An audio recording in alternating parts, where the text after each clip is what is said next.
Hi everyone, P block elements में group 13 कर रहे थे हम लोग और लास्ट लेक्चर में ग्रुप 13 एलिमेंट्स के आयोनाइजेशन एनर्जी को काफ़ी डिटेल में हमने एक्सप्लेन करा था। अभी के इस टॉपिक में हम लोग इलेक्ट्रोनेगेटिविटी की बात करेंगे।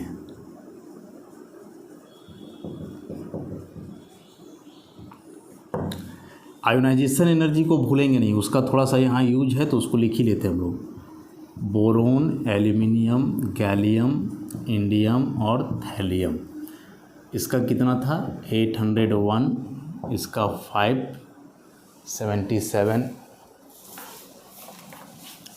आयोनाइजेशन एनर्जी का वैल्यू 577, 579, 558 एंड 589। तो बगल में अब इलेक्ट्रोनेगेटिविटी का जो वैल्यू है इन सारे एलिमेंट्स के लिए 2.0, 1.5, 1.6, 1.7, 1.8।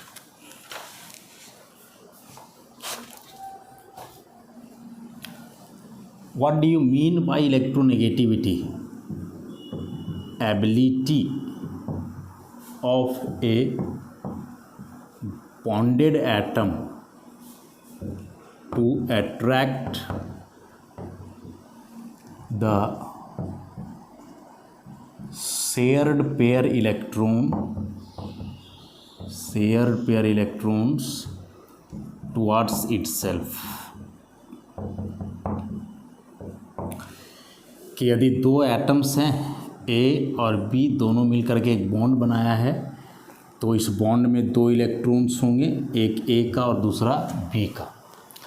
तो ये दोनों एटम इक्वल इलेक्ट्रॉन लगाए हैं उस बॉन्ड फॉर्मेशन में, लेकिन होता क्या है कि इन दोनों इलेक्ट्रॉन को कोई एक एटम अपने तरफ, यदि ये अलग अलग एटम्स हैं तो उस केस में इन दोनों इलेक्ट्रॉन को कोई एक एटम अपनी तरफ खींच सकता है।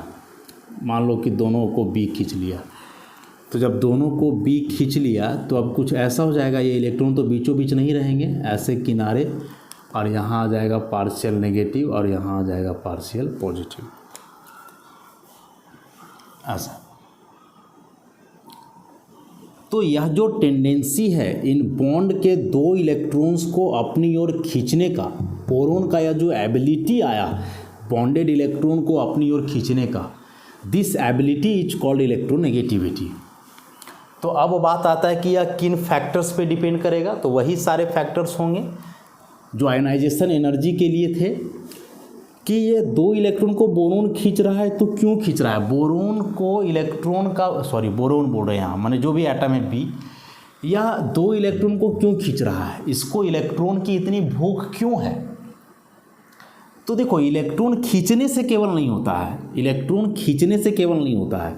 यदि आप बी का एटम है और यह किसी के इलेक्ट्रॉन को अपनी ओर खींच रहा है, तो इलेक्ट्रॉन खींचेगा ना, तो यह इलेक्ट्रॉन तो जाएगा इसके वैलेंस सेल में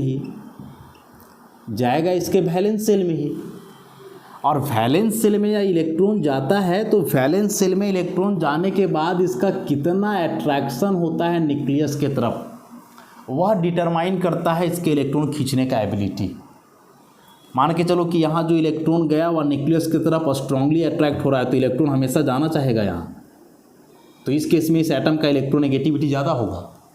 लेकिन जो इलेक्ट्रॉन यहाँ गया वो पता चले न्यूक्लियस से कम अट्रैक्ट हो रहा है, मतलब दूर है न्यूक्लियस से, तो कम अट्रैक्ट है, तो फिर वो नहीं चाहेगा कि वहाँ हम जाएँ।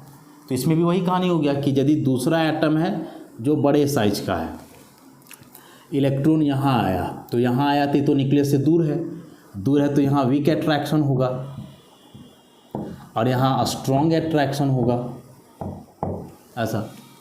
तो स्ट्रॉन्ग अट्रैक्शन होगा मतलब यहाँ इलेक्ट्रॉन जाना चाहेगा, तो इस केस में जो इलेक्ट्रोनेगेटिविटी है वो ज़्यादा होगा। और यहाँ दूर है, इलेक्ट्रॉन उतना अट्रैक्ट नहीं हो रहा है, तो इलेक्ट्रॉन नहीं जाना चाहेगा, तो इस केस में एटम का इलेक्ट्रॉन लेने का एबिलिटी कम होगा, तो यहाँ जो इलेक्ट्रोनेगेटिविटी है स्मॉल एक्स से डिनोट करते हैं वो कम होगा।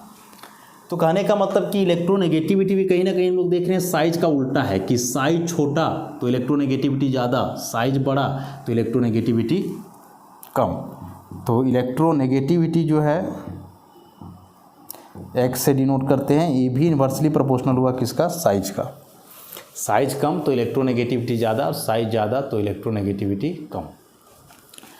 तो उस हिसाब से साइज का जो वेरिएशन चलते आ रहा था, तो सबसे छोटा बोरोन था, तो बोरोन का साइज सबसे छोटा, तो इसका इलेक्ट्रोनेगेटिविटी सबसे ज़्यादा। Very good. एल्युमिनियम का साइज इससे बड़ा तो कम, साइज बढ़ा तो कम हो गया, यहाँ भी एकदम ठीक है, कोई दिक्कत नहीं है। गैलियम का साइज एल्युमिनियम से थोड़ा बढ़ रहा था, सॉरी बढ़ नहीं रहा था, घट रहा था, बढ़ना चाहिए था लेकिन घट रहा था, तो घट रहा है यदि साइज तो ये थोड़ा सा बढ़ गया, यहाँ तक भी ठीक। लेकिन इधर क्यों, गैलियम से बड़ा इंडियम और इंडियम से बड़ा थैलियम, तो जब ये सब का साइज इससे बड़ा है तो भाई इलेक्ट्रोनेगेटिविटी कम होना चाहिए। तो फिर यहाँ सारा कहानी उल्टा है, गैलियम से ज़्यादा इंडियम और थैलियम का इलेक्ट्रॉन, मैंने यहाँ एक नहीं काम किया, अब यहाँ इलेक्ट्रोनेगेटिविटी डायरेक्टली प्रोपोर्शनल हो गया साइज का। लो, यही इनऑर्गेनिक में एक दिक्कत है कि ठीक चलते आओगे बीच में कहानी सब बदल जाता है। तो क्यों कहानी बदला, तो कहानी बदला कि इंडियम है तो इसके बीच में 3D 4D आ रहे हैं, थैलियम है तो इसके बीच में 3D 4D 5D 4F ये सभी आ रहे हैं। साथ ही साथ 81 इसका 49, 81 एटॉमिक नंबर है, इसका मतलब समझ रहे हो कि इसके न्यूक्लियस में जो है प्रोटॉन हो जाएंगे 81, तो उतना चार्ज वहाँ से निकलेगा। बीच में रोकने वाले D और F जो हैं, तो अभी हम लोग पढ़ते आए कि इन D और F का जो शील्डिंग इफेक्ट है कम है, मतलब यहाँ से जो चार्ज निकलेगा ये सभी उतना रोक नहीं पाएंगे। तो यहाँ लास्ट में जो सेल होगा, जो भी सेल होगा, 6th सेल होगा, तो वहाँ अधिक से अधिक चार्ज पहुँचेगा, और जब यहाँ ज़्यादा से ज़्यादा चार्ज पहुँचेगा तो यहाँ जो इलेक्ट्रॉन आएगा वो ज़्यादा अट्रैक्शन शो करेगा, और ज़्यादा अट्रैक्शन शो करेगा तो इलेक्ट्रॉन वहाँ जाना चाहेगा। तो एक्सेप्शनली जो है इस सब का ज़्यादा है, एक्सप्लेनेशन हम लोग दे दिए, तो अब एक्सेप्शनली बोलना ठीक बात इसमें नहीं होगा, समझ गए। तो ये सब चीज़ को एकदम ध्यान में रखोगे। डाउन दी ग्रुप जाने से इलेक्ट्रोनेगेटिविटी घटता है क्योंकि साइज बढ़ता है, लेकिन सब में नहीं होता है, घटा तो यहीं तक 2 से 1.5, इसके बाद तो फिर धीरे धीरे बढ़ने ही लगा, और बढ़ने के पीछे कारण यही हो गया, प्रोटॉन ज़्यादा, बीच में DF आते हैं जो इलेक्ट्रॉन को कम रोकते हैं, तो लास्ट में ज़्यादा इलेक्ट्रॉन पहुंचता है, और लास्ट में ज़्यादा इलेक्ट्रॉन पहुंचेगा तो फिर इलेक्ट्रोनेगेटिविटी ज़्यादा होगा। मतलब ये समझ लो कि कुछ ना कुछ वेरिएशन आयोनाइजेशन एनर्जी और इलेक्ट्रोनेगेटिविटी का पैरेलल हो गया इन दोनों का। समझ गए बात को, तो इसको याद रखोगे हमेशा। शुरू से इसलिए बताया कि इलेक्ट्रोनेगेटिविटी क्या है, किन चीज़ों पे डिपेंड करेगा, इन सारी बातों को हमने एक्सप्लेन करा।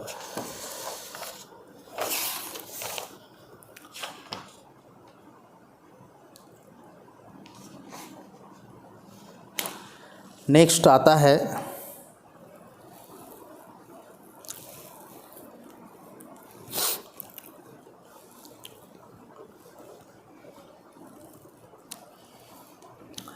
मेटेलिक कैरेक्टर या इलेक्ट्रोपॉजिटिव कैरेक्टर।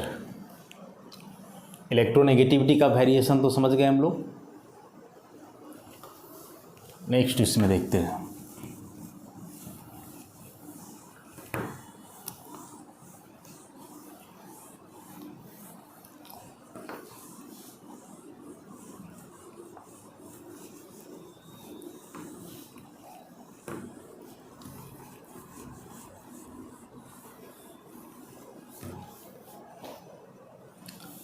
Electropositive character.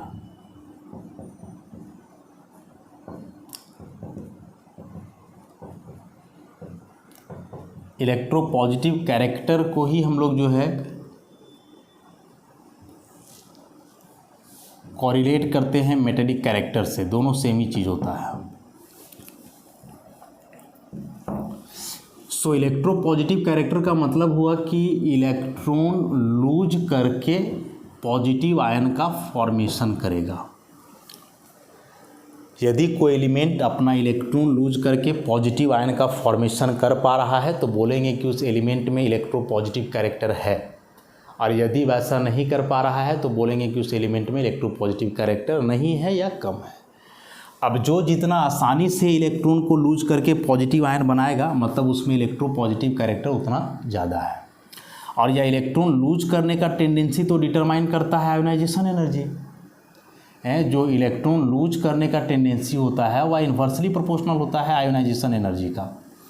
यदि आयोनाइजेशन एनर्जी ज़्यादा है तो इलेक्ट्रॉन लूज करने का टेंडेंसी कम होगा, क्योंकि इस इलेक्ट्रॉन को निकालने में एनर्जी ज़्यादा लग रहा है। इलेक्ट्रॉन अपने आप लूज नहीं ना होगा, अपने आप इलेक्ट्रॉन नहीं निकलेगा, उसके लिए एनर्जी चाहिए होगा। तो एनर्जी यदि ज़्यादा लग रहा है तो ऑब्वियसली इलेक्ट्रॉन आसानी से निकलेगा नहीं।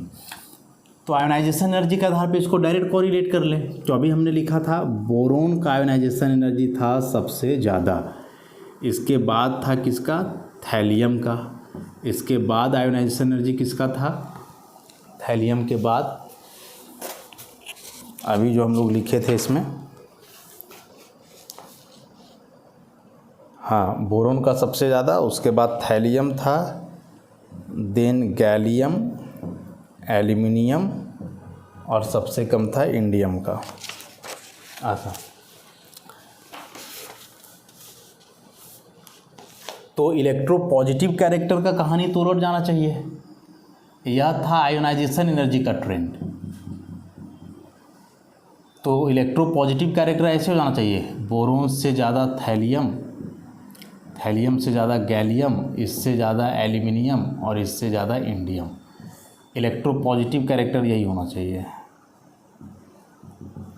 ऐसा।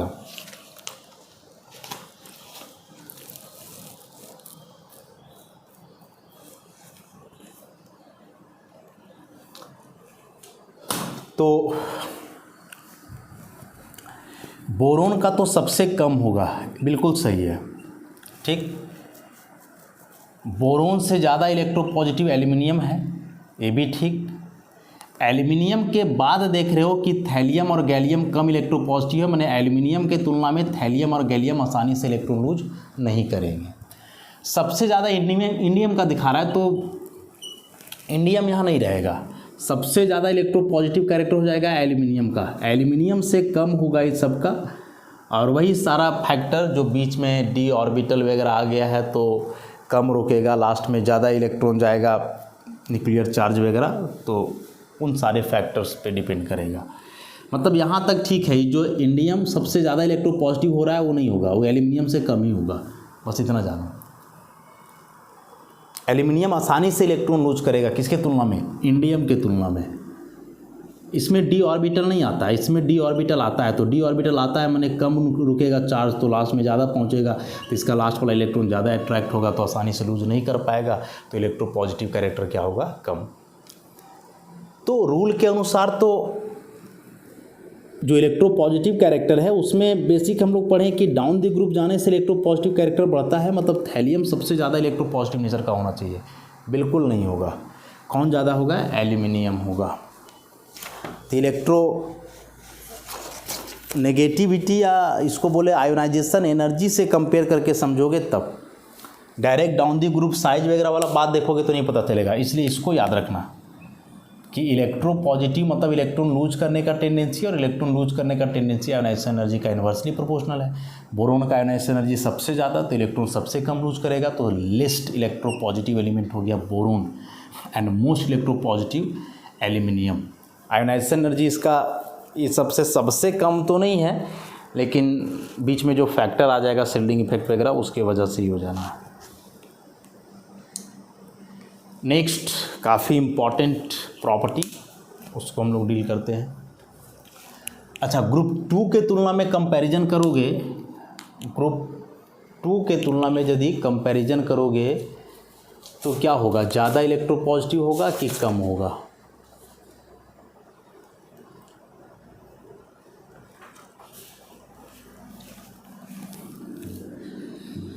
ग्रुप 2, ग्रुप 13, आसानी से इलेक्ट्रॉन कौन लूज करेगा, ग्रुप 13 कि ग्रुप 2 करेगा।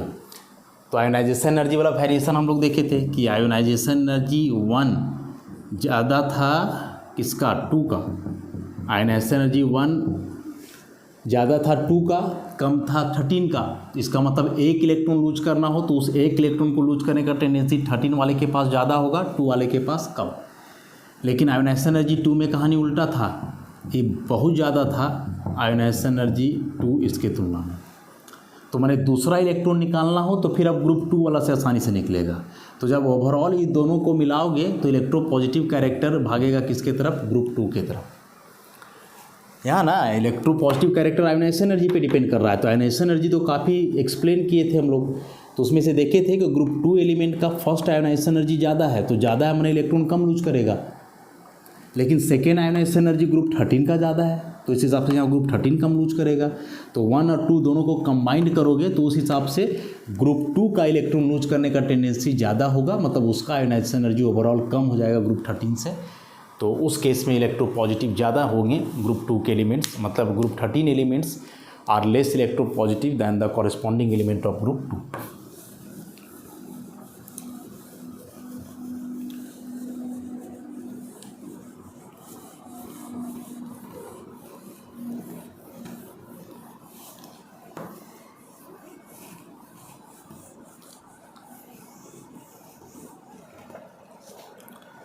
Next, very important, oxidation state. So what is oxidation state? तो charge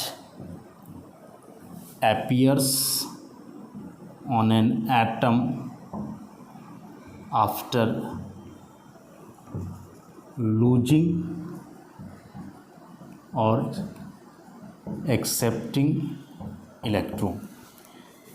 कोई एटम का इलेक्ट्रॉन लूज या गेन करने के बाद जो उस पर चार्ज आएगा वह उसके लिए ऑक्सीडेशन स्टेट कहलाता है। जैसे M कोई एटम है या अपना एक इलेक्ट्रॉन लूज कर दे रहा है, तो एक इलेक्ट्रॉन लूज करने से एक प्लस, तो बोलेंगे ऑक्सीडेशन स्टेट हो गया +1।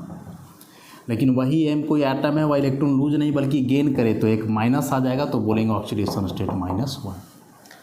तो कोई एटम के द्वारा इलेक्ट्रॉन लूज या गेन करने के बाद जो उस पर चार्ज आता है वही चार्ज उसके लिए क्या कहलाएगा, ऑक्सीडेशन स्टेट कहलाएगा। इलेक्ट्रॉन लूज कर रहा है तो पॉजिटिव ऑक्सीडेशन स्टेट, गेन कर रहा है तो नेगेटिव ऑक्सीडेशन स्टेट। ये जो लूज और गेन का मामला है वो क्यों है, तो स्टेबिलिटी के लिए। और स्टेबिलिटी का एक कहानी है 8 electron in the valence shell.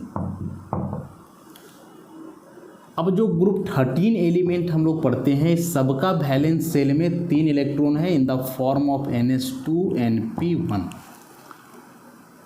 अभी 3 को 8 बनाना चाहेगा तो भाई इसको 5 इलेक्ट्रॉन लेना होगा, जो प्रैक्टिकली पॉसिबल नहीं है। इतना इलेक्ट्रॉन कोई गेन नहीं करता है, 2-3 इलेक्ट्रॉन गेन करे बहुत है, बहुत जाएगा तो 4 तक।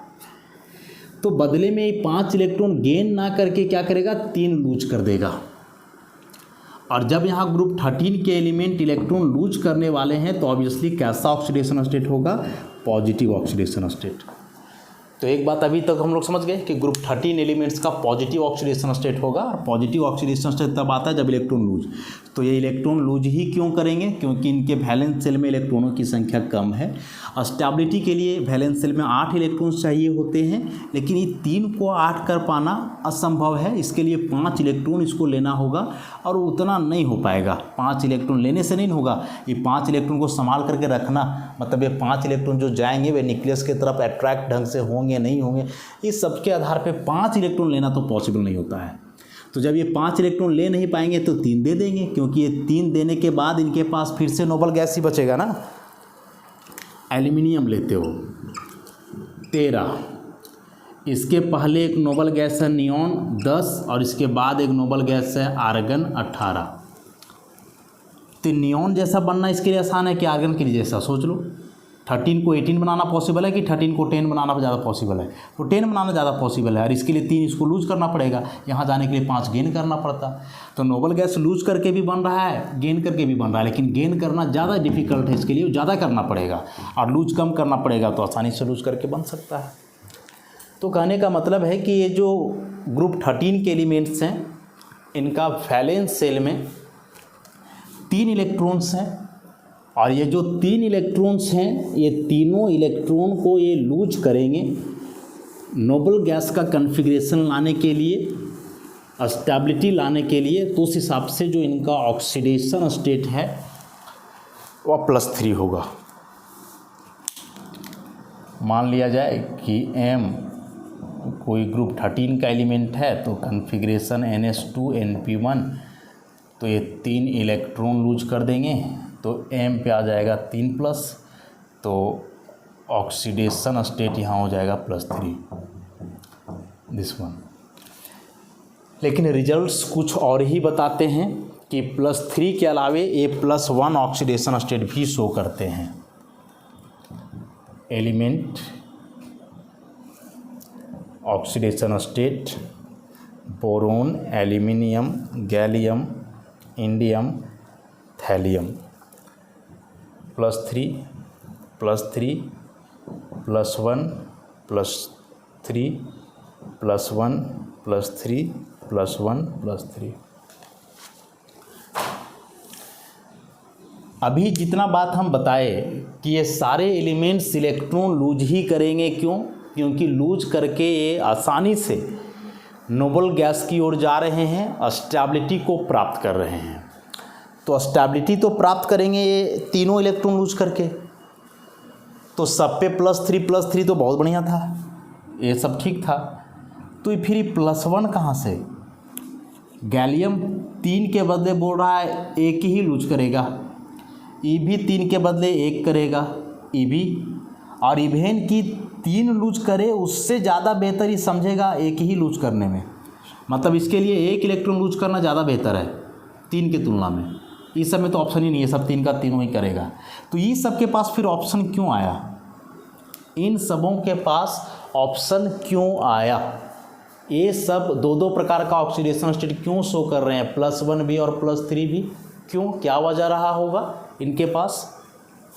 तो वजह क्या है, देखो, कन्फिग्रेशन तो भाई सबका वही है। इसका लास्ट में 2s2 2p1, 3s2 3p1, 4s2 4p1,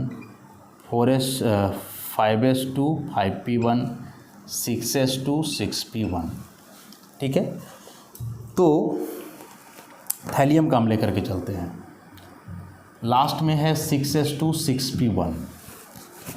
इस पर 1+ कब आएगा? जब ही 1 इलेक्ट्रॉन लूज करेगा, ऑब्वियसली वह इलेक्ट्रॉन 6p का होगा, 6s2 बचेगा।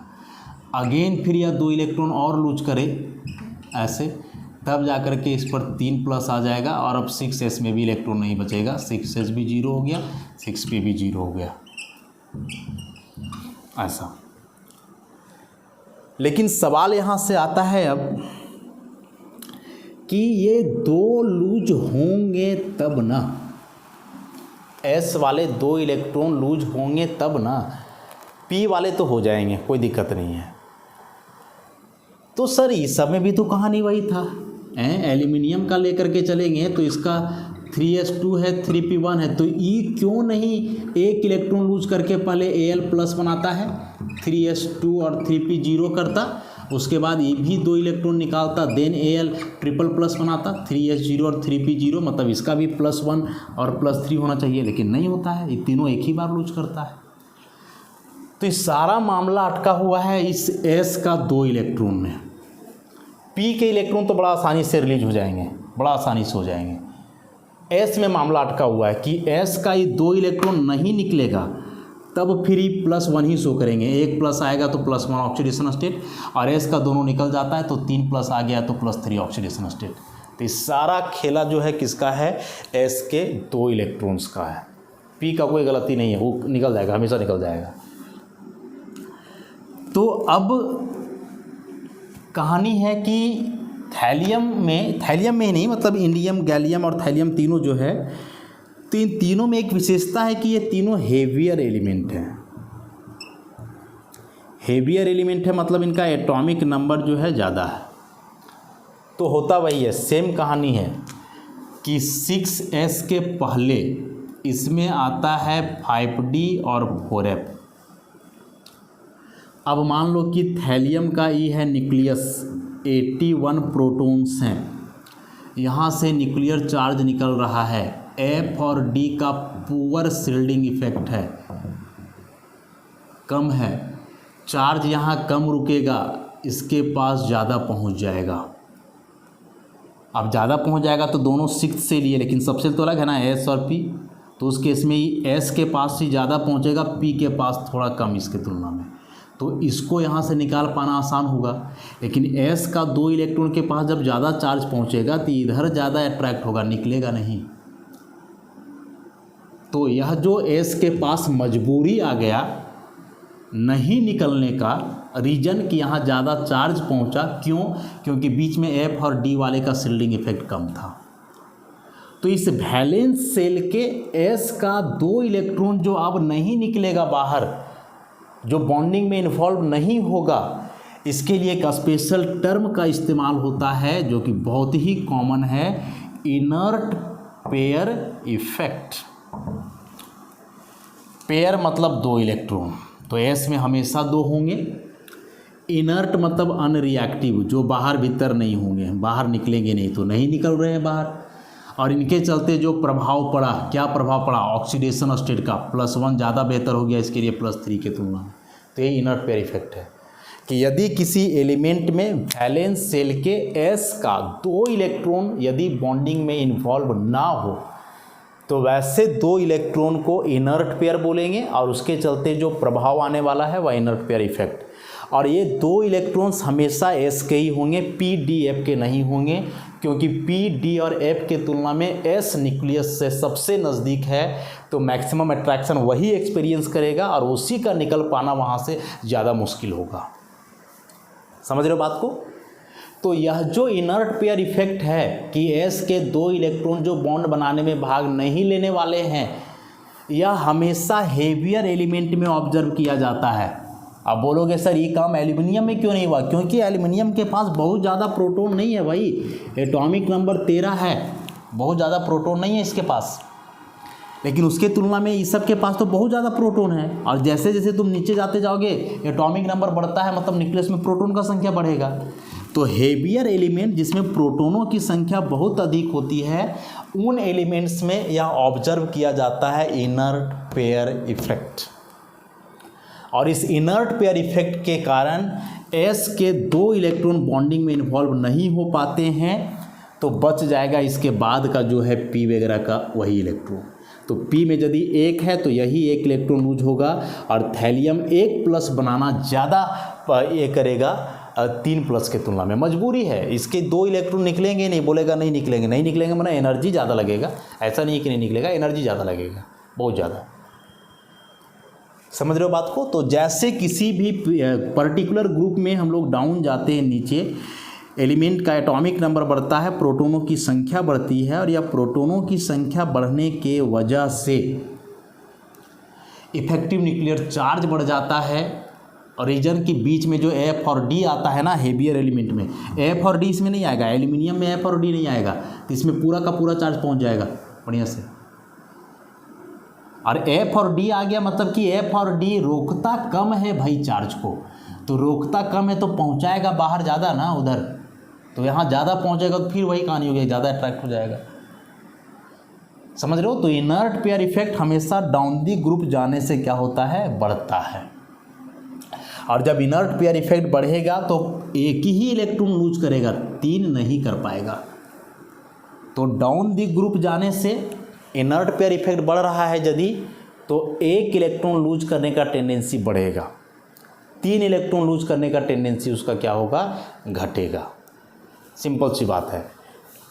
तो जब हम लोग बात करेंगे यहाँ स्टेबिलिटी की कि कौन सा ऑक्सीडेशन स्टेट ज़्यादा स्टेबल होगा किस एलिमेंट के लिए, तो वह स्टेबिलिटी ऑर्डर ऐसा होगा कि बोरोन ट्रिपल+ ज़्यादा स्टेबल होगा Al ट्रिपल+ से, E ज़्यादा स्टेबल होगा Ga ट्रिपल+ से, E ज़्यादा स्टेबल होगा इंडियम ट्रिपल+ से, और E ज़्यादा स्टेबल होगा थैलियम ट्रिपल+ से। थैलियम 3 इलेक्ट्रॉन लूज करना ही नहीं चाहेगा, इसका S वाला 2 तो थेथर ही निकलेगा ही नहीं, ज़्यादा अट्रैक्ट हो रहा है। लेकिन 1 की बात करें तो बोरोन 1 लूज करना पसंद नहीं करेगा, इससे थोड़ा ज़्यादा पसंद करेगा एल्यूमिनियम। अब इधर से तो पसंद ही पसंद है, क्योंकि सबका S वाला तो निकलेगा ही नहीं, तो केवल P वाला एगो निकलेगा। समझ रहे हो। तो +3 ऑक्सीडेशन स्टेट का स्टेबिलिटी ऑर्डर दिस वन और +1 का दिस वन, मतलब थैलियम का +1 ऑक्सीडेशन स्टेट ज़्यादा स्टेबल है +3 से। रीजन यही हुआ इनर्ट पेयर इफेक्ट कि उसमें S के 2 इलेक्ट्रॉन बॉन्डिंग में इन्वॉल्व नहीं होंगे, इसलिए।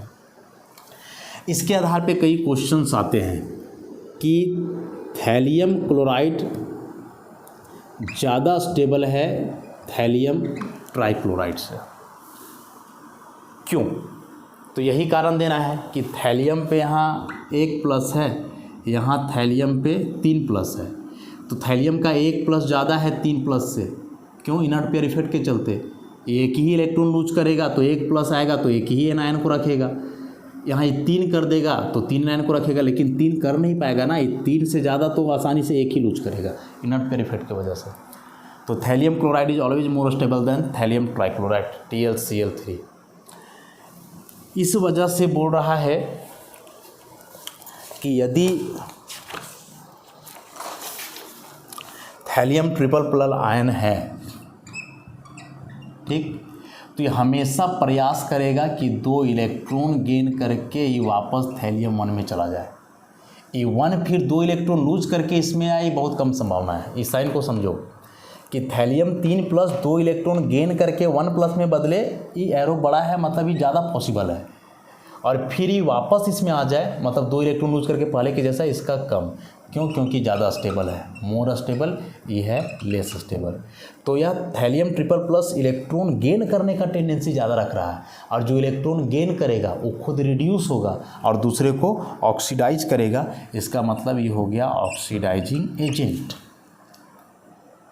इसका मतलब ये क्या हो जाएगा? Oxidising agent. तो थैलियम ट्रिपल+ एक ऑक्सीडाइजिंग एजेंट का काम करेगा, ये तुरंत जो है रिड्यूस हो जाएगा 3+ से किस में? 1+ में।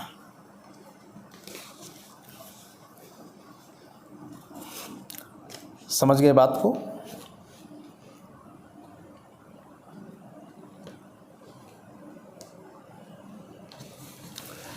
गैलियम और इंडियम में बोल रहा है कि जो गैलियम और इंडियम के कंपाउंड्स हैं वे +3 में ज़्यादा स्टेबल होते हैं।